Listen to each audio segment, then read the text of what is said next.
Ukraine की जंग को लेकर दुनिया में तीसरे विश्व युद्ध का खतरा बढ़ता जा रहा है। रूस के राष्ट्रपति व्लादिमीर पुतिन ने जहां महाविनाशक परमाणु मिसाइलों को अलर्ट रखने का आदेश दिया, तो वहीं रूसी विदेश मंत्री सेर्गेई लावरोव ने कहा है कि अगला विश्व युद्ध परमाणु बम से लड़ा जाएगा।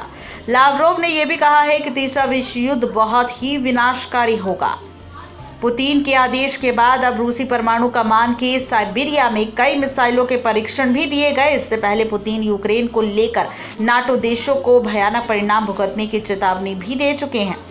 आज हम आपको बताएंगे कि जब पुतिन यूक्रेन में परमाणु बम गिराएंगे तो क्या होगा। विशेषज्ञों के मुताबिक यूक्रेन पर रूस के परमाणु बम गिराने की आशंका नहीं है। हालांकि अगर अमेरिका या नाटो देश सीधे तौर पर यूक्रेन में हस्तक्षेप करते हैं, अपने सैनिकों को जंग के मैदान में भेजते हैं या हवा के रास्ते यूक्रेन की मदद करते हैं, तो पुतिन वास्तव में परमाणु बम गिराने के बारे में सोच सकते हैं। यही वजह है कि अमेरिकी राष्ट्रपति बाइडेन और पश्चिमी देशों में बार बार यही बात कही जा रही है कि यूक्रेन की रक्षा के लिए अपनी सेना वो नहीं भेजेंगे। पुतिन का मानना है कि यूक्रेन रूस का हिस्सा है। यही नहीं, पुतिन के आदेश पर ही इस सैन्य कार्यवाही में हजारों की तादाद में लोग, जिसमें रूसी सेना भी शामिल है, उस पर भी सवाल उठ रहे हैं। पश्चिमी देशों का मानना है कि अगर हमें यूक्रेन की जंग में कूदते हैं तो हमें सीधे तौर पर रूस के साथ जंग करनी होगी। अगर पुतिन को लग जाएगा कि हथियारों से जंग को नहीं जीता जा सकता, तो वो परमाणु का इस्तेमाल जरूर करेंगे।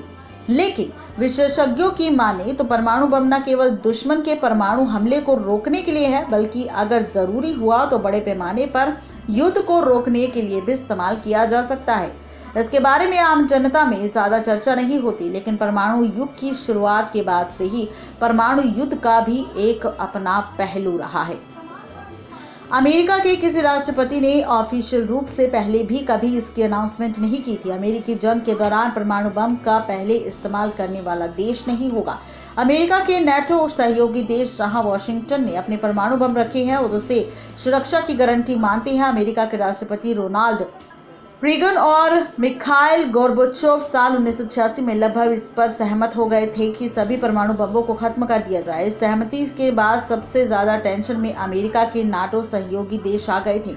अमेरिका के सहयोगी देशों को डर लगने लगा था कि अमेरिका अपने परमाणु सुरक्षा कवच को खत्म कर रहा है। अब यूक्रेन की जंग के बीच कहा जा रहा है कि क्या पुतिन परमाणु बम गिराने का आदेश दे सकते हैं, तो इसका जवाब है संभवतः। अगर पुतिन को लगता है कि नाटो या अमेरिका सीधे जंग हार जाएंगे, तो वो परमाणु हमले का आदेश दे सकते हैं। पुतिन ने 24 फरवरी को दिए अपने भाषण में परमाणु शब्द का इस्तेमाल नहीं किया था, लेकिन धमकी दी थी अगर किसी ने यूक्रेन मामले में हस्तक्षेप किया तो जो उसे इतिहास में सबसे विनाशकारी परिणाम भुगतने होंगे। पुतिन अगर परमाणु बम गिराते हैं तो इससे तीसरे विश्व युद्ध का खतरा भी पैदा हो सकता है। बता दें कि रूस के पास अभी 4000 से ज़्यादा परमाणु बम है। नेक्स्ट 9 लाइव की रिपोर्ट।